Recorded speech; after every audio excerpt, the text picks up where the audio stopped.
Assim como algumas porções desse Salmo 119, elas são formadas por lamento, essa porção aqui, do versículo 145 até o versículo 152, é uma porção que tem esse formato.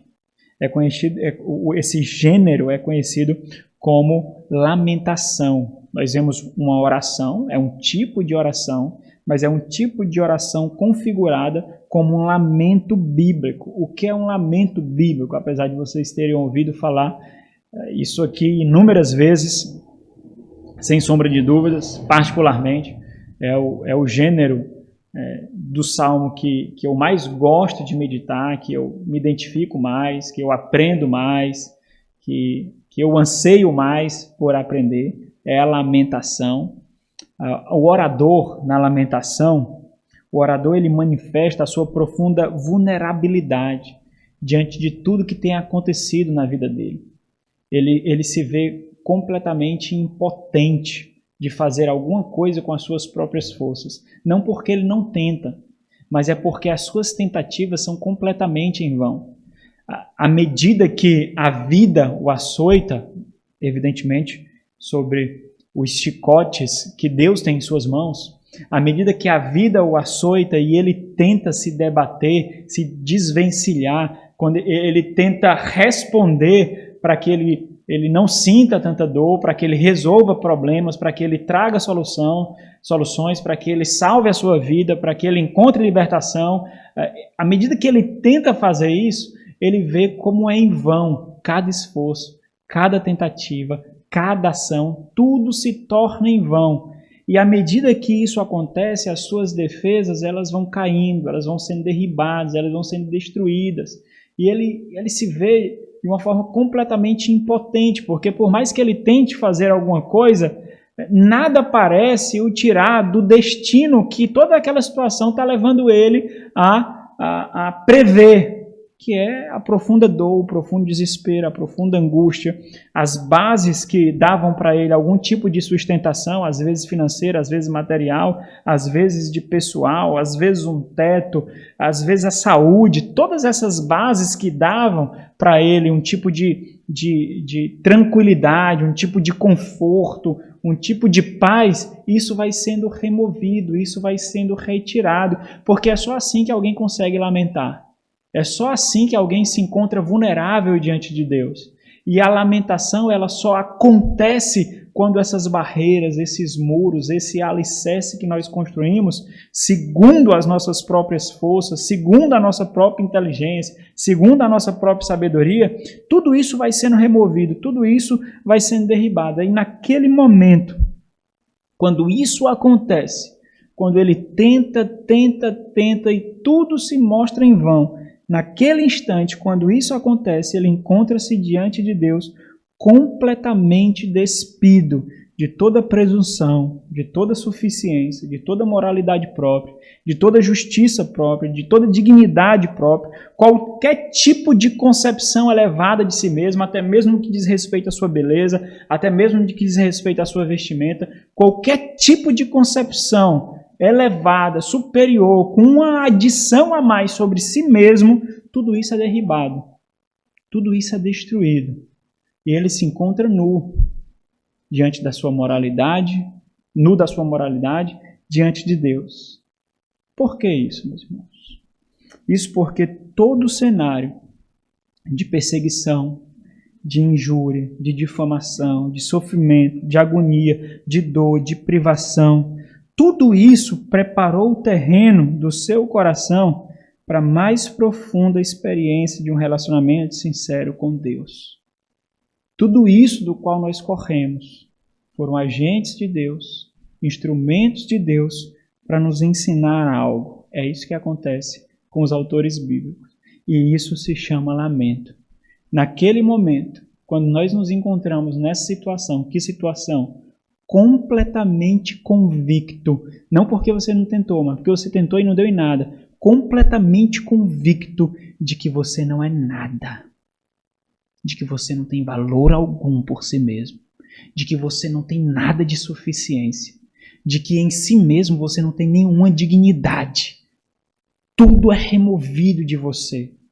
E você é o sinônimo da vulnerabilidade completa. Então, quando isso acontece, as máscaras caem, você ora ao Senhor, e isso se chama lamento. O que é o lamento? O lamento é a experiência de uma estranha tensão. Existe uma estranha tensão que muitas vezes nós não conseguimos equacionar. Nós não conseguimos discernir essa estranha tensão. Talvez isso seja a falha de muitos crentes que não conseguem desenvolver relacionamento com Deus, porque quando se depara com tensões, a sua mente não consegue discernir, porque muitas vezes nutriu uma mente muito preguiçosa de discernimento bíblico, de lógica bíblica, porque diante das tensões trava-se o seu raciocínio e ela não consegue alimentar-se daquilo que flui, daquilo que nasce, daquela gestação causada por essa tensão. O que é o lamento? É a experiência de uma estranha tensão entre profundo desespero e esperança inabalável. Isso é o lamento. Um profundo desespero que faz você visitar o compartimento mais profundo e necessitado da sua alma. Mas isso não traz murmuração, isso não traz ingratidão, porque existe um fundamento impossível de ser tirado na sua convicção de fé. E esse fundamento é a esperança inabalável, é uma esperança consistente, é uma tensão piedosa na dinâmica da vida. Quando crentes não conseguem desenvolver a sua fé observando essa tensão, nós nos tornamos deficientes para os momentos mais íntimos, mais vulneráveis, mais necessitados da nossa experiência de fé.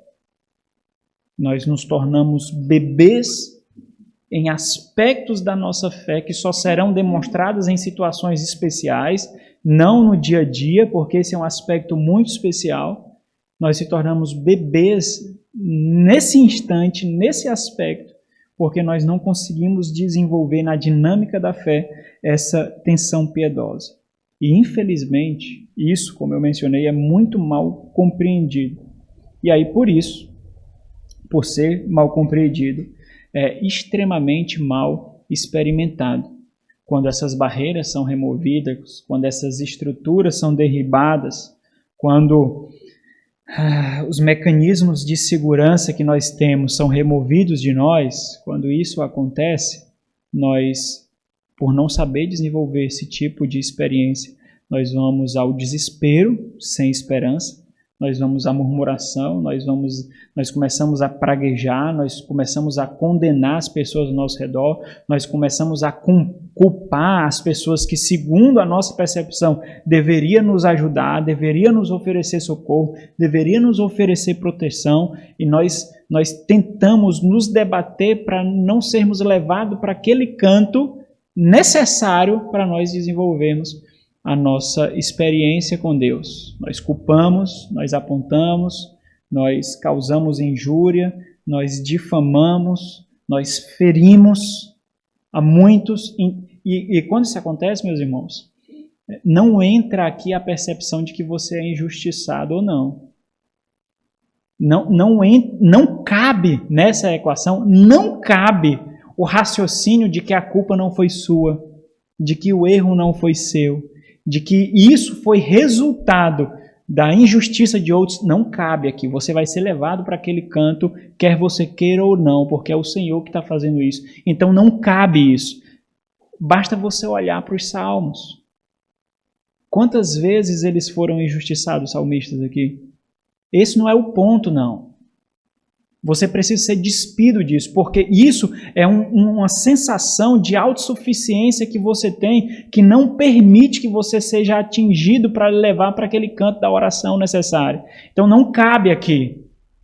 Você tem que se recolher à sua insignificância, porque é isso que os chicotes de Deus está levando você, seja por meio de doença, seja por meio de necessidade financeira, seja por meio de difamações, seja por meio de injustiças. São os chicotes de Deus que muitas vezes nós não conseguimos discernir, mas são necessários para nos levar para aquele canto especial de intimidade com Deus.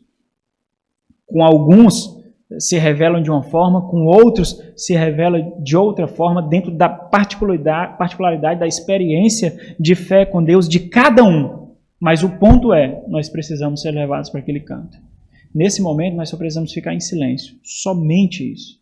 Nós só ficamos em silêncio para com os outros e levamos as nossas palavras ao Senhor, porque nós ferimos com muita facilidade quando isso acontece. Nós machucamos com muita facilidade quando isso acontece. Nós blasfemamos as ações de Deus quando isso acontece. Nós simplesmente nos calamos.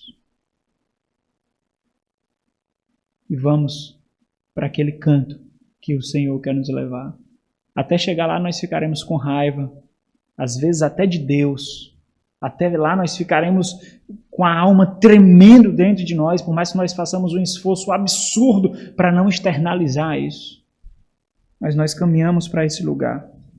E o interessante aqui é que, ao experimentar essa tensão, o salmista, ele revela alguma coisa, revela algo que só é possível encontrar quando nós passamos por momentos como esse. Por exemplo, ele responde algumas perguntas. Qual é a consistência da sua esperança? Porque essa experiência tocou profundamente a sua alma, da forma mais dolorosa possível. E lá no fundo, essa experiência encontrou algo. Aquilo necessário para nós sairmos ou afundarmos se chama esperança. Qual é a consistência da sua esperança? É isso que ele revela aqui. Em que sua esperança está firmada? É isso que ele revela aqui. Como sua esperança realmente é formada? Em que ela consiste? É isso que ele revela aqui. Por que isso é interessante? Porque isso nos ensina que o resultado dessa equação, desse descobrimento, não é importante para os outros. Nesse momento aqui, ele não tem nada a dizer a ninguém. Ele não tem nada a dizer a nós, às pessoas ao seu redor, aos seus parentes, aos seus patrícios, a reis, aos seus inimigos. Ele não tem nada a dizer para ninguém. Isso não diz respeito a outros. E num certo sentido, me entenda, isso não diz respeito sequer a Deus, porque Deus sabe de tudo. Deus já sabe o que está lá, nesse coração. Mas é algo que ele mesmo precisa saber.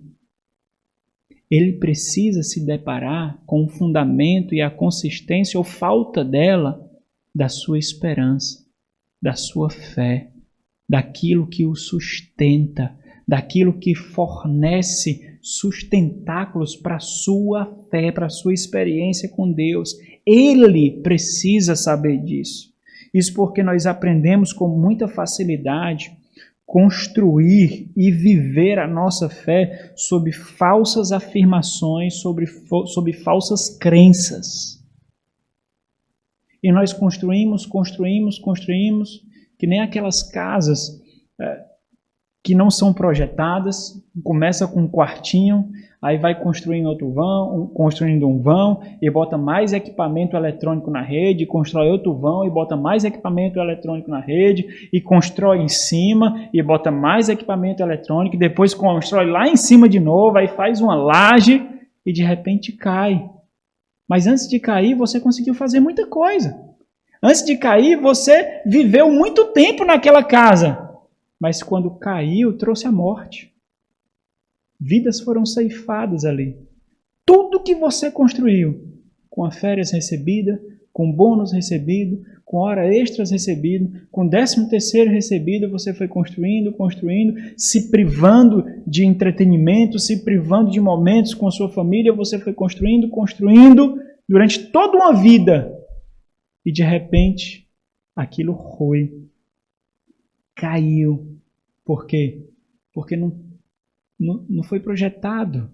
Não teve um fundamento necessário, fundamental para você construir tudo isso. Não teve. E aí caiu. O salmista precisa saber o que está lá. Você sabe o que está lá? Você sabe o que sustenta o seu relacionamento com Deus? Você sabe qual é o fundamento da sua esperança? Por que você se considera possuindo uma fé inabalável para o dia mau? Isso não tem nada de arrogância, não. Essa é a reflexão do salmista. Por que ele não é abalado a ponto de desistir aqui?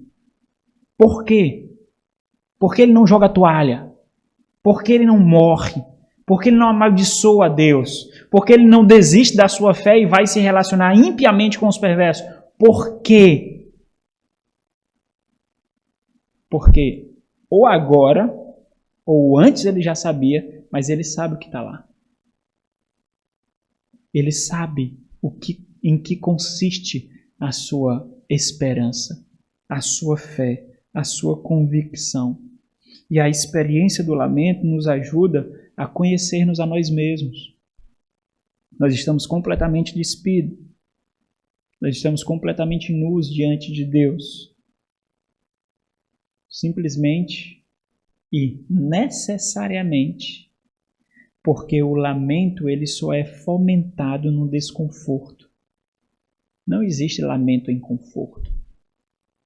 O lamento ele é fomentado pelo desconforto, seja profundo ou não, mas ele é fomentado pelo desconforto. E aqui o salmista nos mostra em que ele se agarra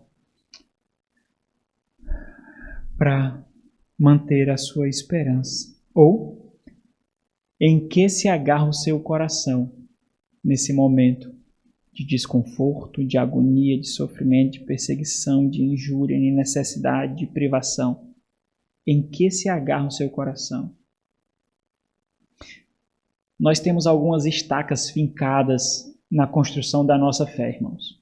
Às vezes é o relacionamento com o pastor, às vezes é o relacionamento com a igreja, às vezes é o relacionamento com os irmãos, às vezes é algum tipo de paz que nós julgamos, que construímos com a igreja, às vezes é um serviço na igreja. Tudo isso parece que fortalece a nossa convicção de fé e de paz com Deus. Nós deixamos algumas estacas. O problema é que essas estacas, elas tendem a ser quebradas. Elas são quebradas porque tudo isso se relaciona simplesmente a homens, a pessoas, e elas são quebradas, essas estacas. E aí quando vem a forte tempestade, tudo isso desmorona, tudo isso cai.